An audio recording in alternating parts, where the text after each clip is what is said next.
Assalamualaikum. Waalaikumsalam. Selamat datang. Selamat datang. Selamat datang. Selamat datang.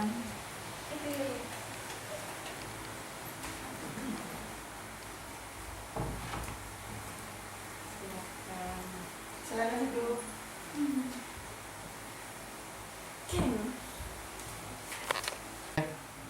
Assalamualaikum warahmatullahi wabarakatuh. Waalaikumsalam warahmatullahi wabarakatuh. Selamat sore. Sore. Apa kabar semuanya? Baik. Alhamdulillah. Oke, terima kasih untuk kehadiran kalian semua di tempat ini. Atas kesukarelaannya boleh hadir dalam bimbingan kelompok pada sore hari ini. Sudah kenal sama kita berdua? Belum. Oh, belum ya. Oke, nama saya Mariana, saya guru BK di sekolah ini dan saya nanti akan dibantu oleh Pak Rianto. Jadi dalam proses bimbingan selanjutnya nanti akan dibantu oleh Pak Rianto juga ya. Pada hari ini kita akan melakukan bimbingan kelompok dengan tema konsep diri. Nah, dalam konsep diri ini kita akan mengenal diri kita, siapa saya sebenarnya, kelemahan saya, kelebihan saya, nanti akan dibuat dalam proses ini. Lalu sebelum kita akan memulai kegiatan ini, kita awali dengan doa. Kita berdoa sesuai dengan agama dan kepercayaan kita masing-masing. Berdoa mulai.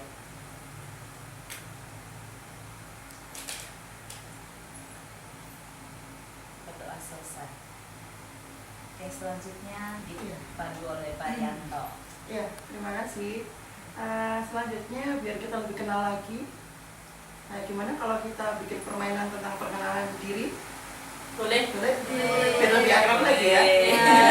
Kelihatannya pada tegang semua ya. Pada tegangnya, pada bingung. Bukan ya Pak, bingung. Iya.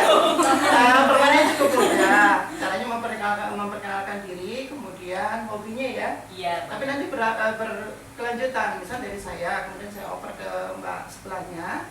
Mbak sebelahnya menyebut nama saya, kemudian nama dia, kayak gitu ya. Bisa? Nanti bersambut. Nah, dari sini nanti Mbak yang sebelahnya nyebutin dari saya, sebelahnya sama nama dia gitu. Berkelanjutan terus ya. Bisa? Bisa. Bisa? Siap? Siap. Ya, kita mulai dulu ya. Baik, dari saya nanti ke sini putar ya. Dan nanti kembali lagi ke paling terakhir ke Ibu Mariana. Oke. Bisa? Iya. Yaudah kita mulai. Siap? Siap. Pada tegang semua. Lapar nih Pak. Oh, lapor pada lapor nanti Ya, ya. kita mulai yuk perkenalannya. Pikir. Kita mulai perkenalannya yuk. Perkenalkan, nama saya Rianto, saya punya hobi berenang dan di sebelah saya ada teman saya namanya Mbak Elita, hobi saya bulu tangkis. Dan di sebelah saya ada teman saya namanya Mbak. Sini dulu. Perkenalan saya yang sebelah kiri dulu. Iya. Gak usah sebelah kanan. Jadi sebelah kiri Iya, dulu yang sebelah kiri dulu. dikenalkan. Boleh. Langsung. Yang bagian kiri. Nama saya Arlita, hobi saya bulu tangkis. Sebelah saya Pak Rianto, hobinya berenang. Dan sebelah saya Mbak Dewi. Nama saya Dewi. Hobi saya traveling. Sebelah saya Erlita. Hobinya bulu Ayo, tangkis. bulu tangkis. Yang sebelah sana Pak Rianto hobinya berenang. Iya.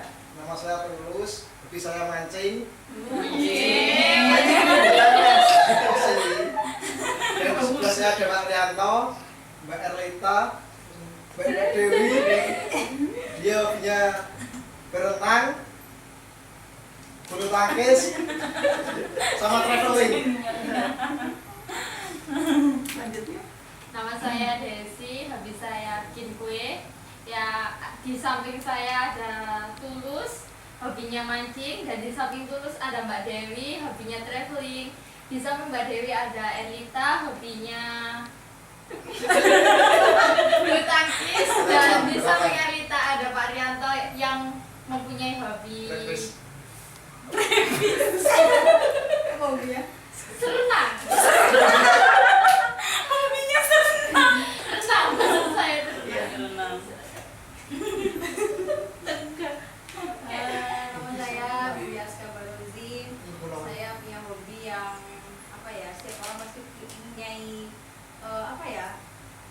mempunyai apa ya? Mempunyai apa ya? Hobinya apa? Ya, Suka hobi saya apa? itu saya makan. Oh, Iya, mau makan apa Kenyang, aja kan? selalu ludes semuanya, habis oh, semuanya. suka makan. Terus di samping saya juga ada teman saya. Ini sih teman saya mulai dari awal. Dari awal kenal, namanya apa? Jadi kemana-mana sama Desi, itu ya guys. Iya. Saya Desi, dia punya hobi sangat hebat, yaitu hobinya bikin kue ya Mbak ya. Iya. Kemudian sebelahnya ada Mas Tus, yaitu hobinya mancing. Itu mancing apa Mas? Ikan atau mancing cinta? Terus sebelahnya Mas Tus ada Mbak Dewi yang hobinya traveling. Traveling kemana Mbak? Traveling Katimu. Aduh, mudah banget Terus dah. sebelahnya Mbak Dewi ada Mbak Elita yang hobinya bulu tangkis. Kemudian sebelahnya Mbak Elita ada Pak Yanto yang hobinya apa ya? Membaca ya Pak? Berenang. Oh berenang, ya. Traveling Katimu ya Pak ya. Di sebelah saya ada Mbak Mariana, silakan. Iya. Nama saya Mariana, hobi saya membaca novel. Oke, ini berapa orang nih? Sebelah kiri saya ada Bimbi, sukanya itu makan. Jadi hobinya itu makan. Apapun yang dimakan pasti, apapun yang ada itu pasti ludes ya. Lalu ada Desi, sukanya bikin kue. Lalu ada Tulus, apa? Farel. Farel sukanya mancing hati katanya. Lalu ada Dewi sukanya traveling ke hatimu. Lalu ada Erlita sukanya bulu tangkis dan juga ada Parianto suka berenang. Oke. Iya itu tadi ya, seru ya permainannya. Nah, Sudah pada kenal semuanya ya, sudah Iya. akrab, sudah tahu ya. Berikutnya kita permainan lagi. Permainannya cukup mudah. Kalau saya bilang sebutkan tangan kanan, Anda harus mengangkat tangan kiri. Bisa? Kalau saya bilang kanan-kanan, berarti kiri-kiri yang diangkat. Kalau saya bilang kanan-kiri, berarti kiri-kanan yang diangkat. Bisa? Bisa ya? Bisa? kalau salah gimana? Kalau salah, ketawa aja deh. Ketawa aja. Oh ya, kalau salah ketawa. Iya. Bisa? Bisa. Siap? Siap. Iya. Saya pengen Anda angkat tangan kiri. Ayo, ayo. Tangan yang mana? Tuh. Tangan kiri. Berarti angkatnya tangan kanan. Beneran kan? Benar, Benar, benar ya. benar. Jadi yang salah ya. Ada. Kalau Aku saya yang bilang salah. angkat tangan kanan, Kiri. posisi sama. Kebalik. Kalau saya bilang kanan, Anda angkatnya tangan kiri. Iya. Bisa ya? Bisa? Kita ulang lagi. Saya bilang angkat tangan kanan kiri. Kiri dulu yang diangkat, baru kanan dulu. Kan saya bilang tangan kanan sama kiri. Kiri kanan. Konsentrasi. Bisa? Konsentrasi. Cuma tadi kan kok bingung kan akhirnya. Loh, emang sengaja gitu biar konsentrasinya. Soalnya dia berhadapan saya, dia mau niru saya, posisi saya berbeda. Bisa ya? Lagi ya, satu lagi. Makanya dia bingung. Gak usah lihat saya, rasakan mana kirimu, mana kanan. Yo, iya wes, rasakan mana kanan, mana kirimu. Jadi saya kebaliknya. Saya bilang kanan, Anda angkat tangan kiri. Bisa? Bisa. Saya bilang pengen tangan kanan. Kiri. Kiri. Benar. Saya bilang tangan kiri, Kanan. kanan. Oh, ini nggak turun ya? Oke, nggak turun ya. Kembalikan lagi. Saya bilang angkat tangan kanan kiri, Kiri kanan. kiri kanan. Terus kamu turunkan dong. Kalau sudah turunkan. Wes. Kalau saya bilang kiri kiri kanan, Kanan. Kiri. Kanan. Kanan kiri. ya benar. Sudah? Kanan kiri. Masih lagi? Cukup ya konsentrasinya? Ya udah, terima kasih. Itu tadi contoh permainan konsentrasi dari saya. Selanjutnya, kesan dari permainan konsentrasi itu yang pertama adalah kita menguji gimana sih potensi dalam diri kita. Misalnya kalau kita mempunyai potensi, sebenarnya saya punya hobi loh, hobinya berenang. Tapi gimana caranya untuk mengungkapkannya? Lewat itu tadi kan, dengan konsentrasi. Seperti itu. Loh, kok bisa Pak? Bisa. Coba aja kalau Anda berenang, nggak pakai konsentrasi, pasti tenggelam. Mancing juga butuh konsentrasi. Iya, jelas. Iya. Nanti sama keliru saya bilang kanan, mancingnya dilempar ke kiri. Iya, kayak gitu ya. Intinya konsentrasi itu akan membantu kita untuk lebih fokus seperti itu. Bisa dipahami? Bisa. Dan selanjutnya akan dilanjutkan oleh Ibu Maya. Oke, sekarang kita akan masuk ke materi konsep diri. Saya akan membacakan materinya.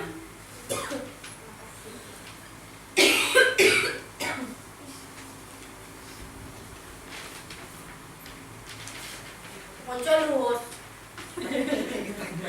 Reklamasi. Oke, di situ ada tentang konsep diri. Ya, udah ada ya, ada baca ya.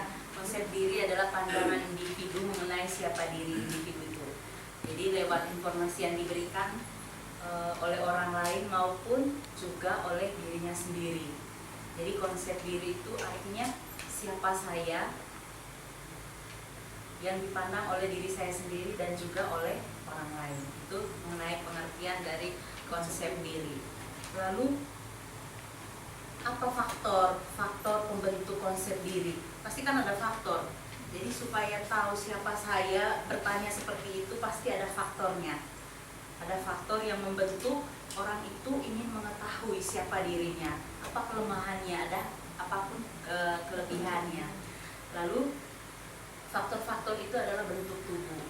Bentuk tubuh itu bisa menghasilkan orang bertanya, saya ini gemuk atau kurus? Gemuk atau kurus. Jadi konsep diri itu terbentuk karena bentuk tubuh, lalu cacat tubuh, pakaian, julukan, intelijensi, kecerdasan, lalu cita-cita, emosi, status sosial, ekonomi, lalu juga dari teman-teman. Jadi konsep diri itu muncul dari bentuk tubuh juga bisa membentuk, saya nggak pede karena saya gemuk, lalu saya terlalu kurus, saya tidak pede, atau saya ideal, saya bagus. Jadi untuk bisa menerima diri kita harus mengenal konsep diri. Jadi sebelum kita menerima diri kita harus tahu apa kelemahan dan juga kekurangan. Lalu proses membentuk konsep diri itu juga merupakan proses belajar. Jadi proses belajar sejak kita kecil. Jadi sejak kecil kita dari lingkungan keluarga, lalu pola asuh orang tua. Jadi konsep diri itu muncul dari pola asuh orang tua juga. Kalau misalnya orang tua itu menerima atau juga mengenalkan bahwa ini loh Dek, ini kamu cantik. Jadi nanti konsep itu akan, oh iya saya cantik. Tapi kalau misalnya orang tua atau teman-teman lingkungan sekolahnya mengatakan kamu jelek, maka konsep diri dia bahwa mengatakan, oh iya ya saya jelek. Pola asuh orang tua, pola asuh guru, jadi pengalaman di rumah, di sekolah juga itu akan mempengaruhi konsep diri kita. Atau juga disebut julukan.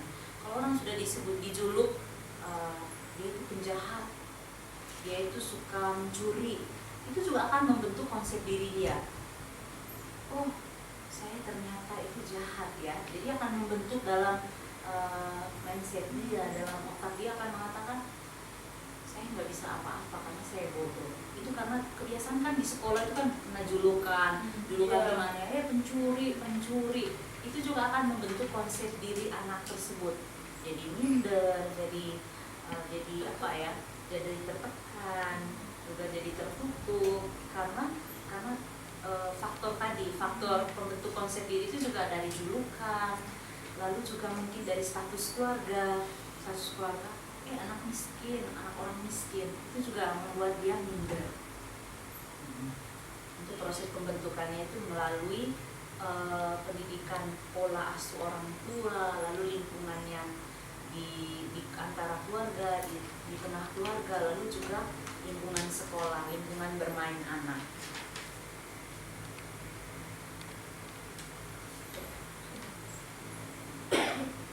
Oke, demikianlah materi sedikit sekali ya materinya.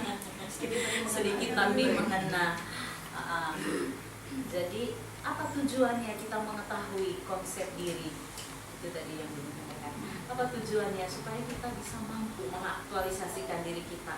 Kalau kita tahu kelemahan saya, kelebihan saya, maka kita akan mampu, oh karena saya punya kelebihan ini, saya punya kekurangan ini, maka saya bisa menerima itu dan saya tahu tujuan saya. Dan pada akhirnya saya bisa mengaktualisasikan diri saya. Yang utamanya memang untuk pengaktualisasian diri memang konsep dasarnya bahwa pemahaman pada diri sendiri. Jadi seorang individu itu akan memahami dirinya itu pun dari faktor dari dalam diri, kemudian dari faktor lingkungan juga mempengaruhi. Dan bisa dikatakan untuk faktor dalam dan luar itu memang harus balance sehingga dia bisa mengetahui kemampuan dia seperti apa. Gitu. Oke, sekian. Contohnya dari konsep diri terus pengaruh dari aktualisasi diri terus itu apa kayak gimana? Oke, sekarang kita akan masuk ke sesi tanya jawab. Nanti jawabannya kalau misalnya temannya ada yang mampu jawab boleh. Silakan dijawab. Pemahaman kita kan bukan hanya untuk konselor aja, kita juga memberikan kesempatan kepada teman-teman yang mungkin bisa boleh kita berbagi pendapat karena forumnya kita adalah forum Diskusi. Sekarang kita diskusi. Ya, silakan. silakan.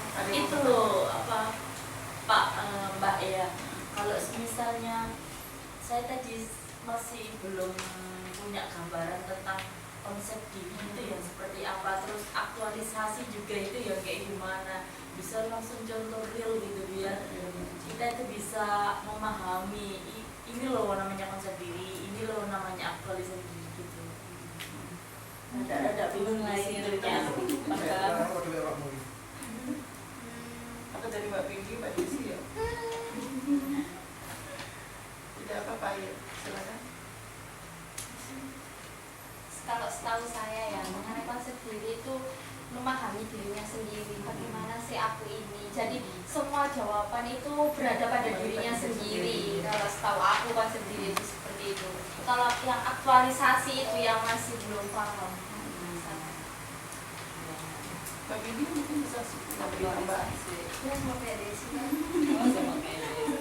Iya. Jadi kalau misalnya bila saya punya pemikiran begini, gambaran diri saya sendiri, kalau misalnya saya itu orangnya nggak disiplin, saya itu orangnya telat bangun pagi, terus malas gitu kayak misalnya itu sudah termasuk sudah menjadi konsep diri saya atau sudah dibilang itu bagian dari konsep diri saya. Kalau itu kebiasaan bisa dibilang seperti itu. Tapi kalau jarang-jarang kita lakukan, cuma terkadang kita tadi katanya Mbak Dewi terlambat bangun, mungkin kita yang kemarinnya habis sibuk banget terus capek sekali itu bisa membuat kita terlambat bangun. Tapi kalau memang kebiasaannya seperti itu terus menerus bisa juga menjadi konsep diri. Betul nggak Pak? Ya, Iya, betul. Kalau itu sudah dikatakan sudah menjadi kebiasaan, Dan dilakukan bahwa dia beberapa menilai kali. dan itu terus berulang-ulang, itu sudah mengkonsepkan dirinya seperti itu, ya berarti nggak ada cara untuk merubah. Jadi udah, aku ini memang pemalas, jadi sering terlambat. Jadi itu udah menjadi konsep dia bahwa ya udah saya itu seperti ini. Jadi untuk masukkan dari luar itu, jadi dia nggak peduli lagi. Jadi itu sudah masuk konsep diri bahwa yes, I am pemalas. I am lazy. Berarti kayak termasuk cara belajar saya. Kalau cara belajar saya kan sukanya melihat terus mendengar gitu kan, jarang suka yang kayak nulis gitu, paling males gitu kalau nulis.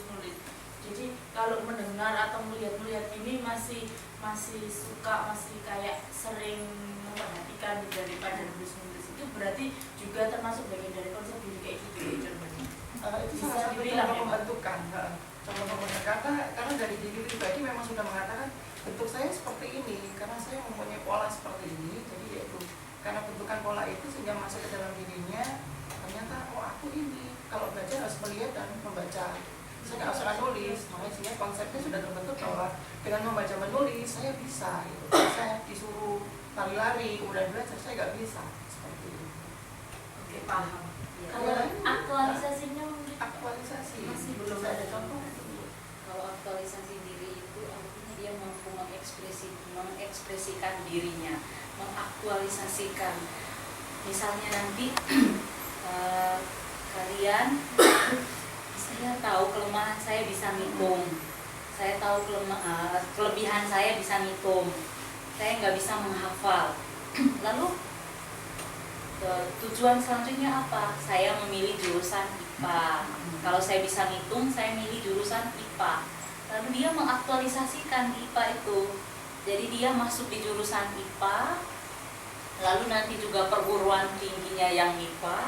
Lalu pada akhirnya dia mampu bekerja di masyarakat, misalnya IPA itu apa ya? Yang IPA. Kalau IPA itu industri kimia, apalagi ya yang IPA, yang IPA biologi, lalu apalagi kedokteran, perawat.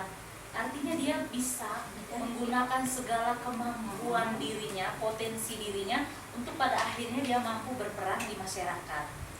Itu titik akhirnya, itu dia mampu berperan di masyarakat. Dia bisa merawat dengan kemampuan MIPA-nya tadi. Dari awal kan ada tes nanti.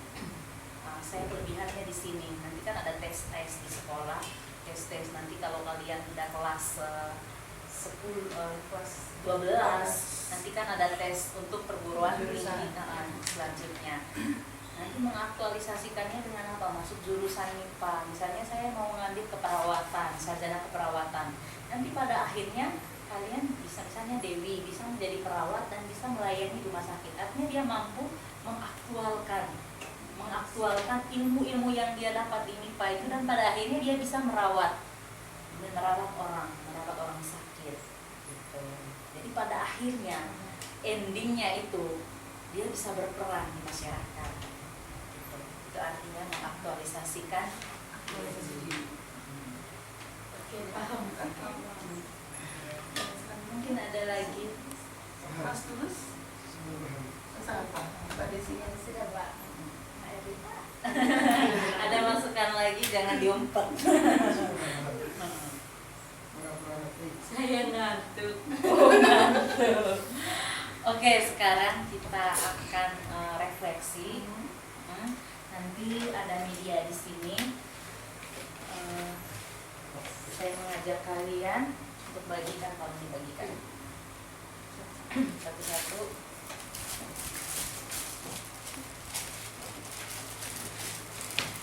Pak Bu, ini gratis kan? Gratis, nggak dibayar kok.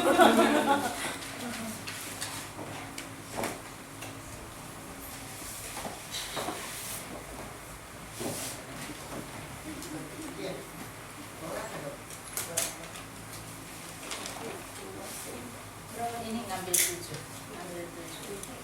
Ini Tadi bawa pulpen ya? Otomatis. Iya, 7.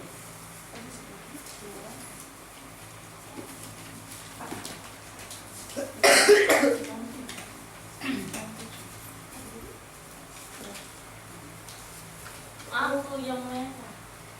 Kamu kan? Ada kurang ya? Oke, tadi kita sudah sesi tanya jawab. Sekarang kita akan merefleksi diri kita dan juga kita melihat teman di kiri kanan kita. Ada ini. Nanti di sebelah kirinya itu menulis kelebihan dan di sebelah kanannya itu ditulis kekurangan. Jadi nanti ditulis punyanya sendiri dan juga menilai teman-teman ini. Jadi ada berapa orang teman? 6 teman. 6 teman ini ditulis kelemahan dan kelebihannya.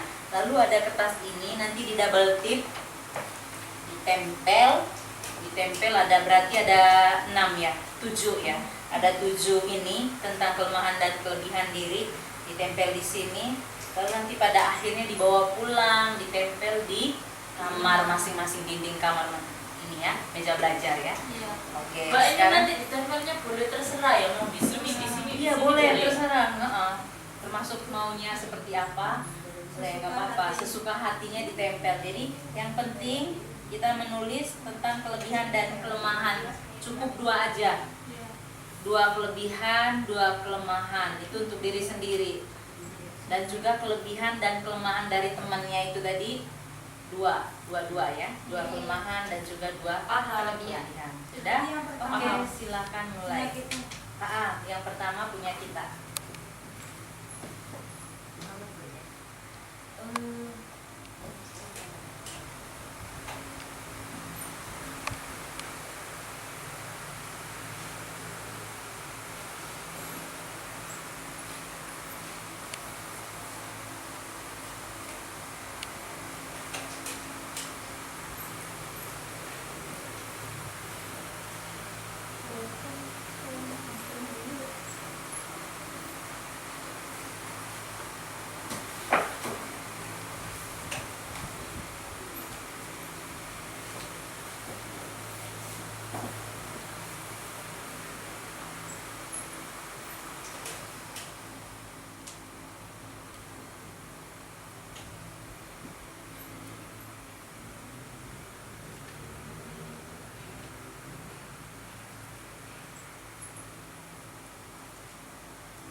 Oke, semuanya udah selesai. Sudah selesai. Oke, sekarang kita akan menempel punyanya Pak Rianto dulu ya. Kalau udah selesai, silakan ditempel. Yang namanya Pak Rianto ya, ditempel di sini. Ini punyanya Pak Rianto.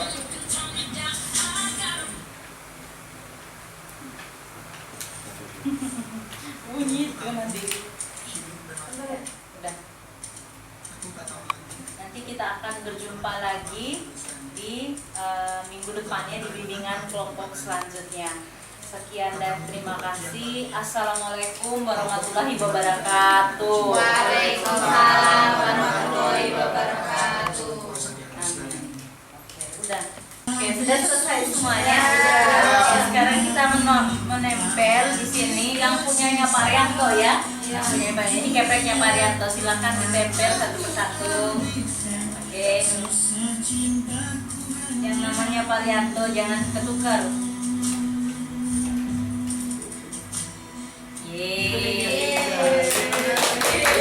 Nanti Pak Rianto silakan membaca di rumah, direfleksikan kembali dari tanggapan dari teman-teman ini.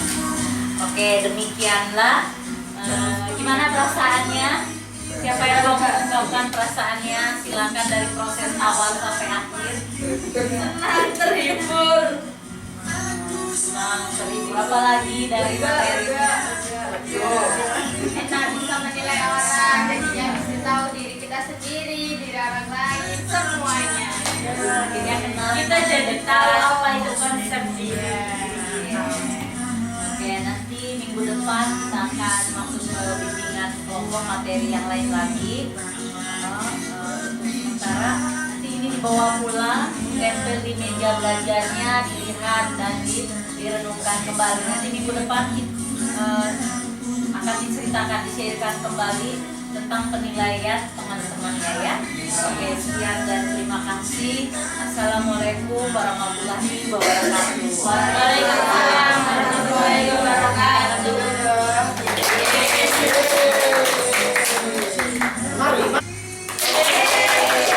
Terima kasih kehadirannya. Sampai bertemu kembali minggu depan ya.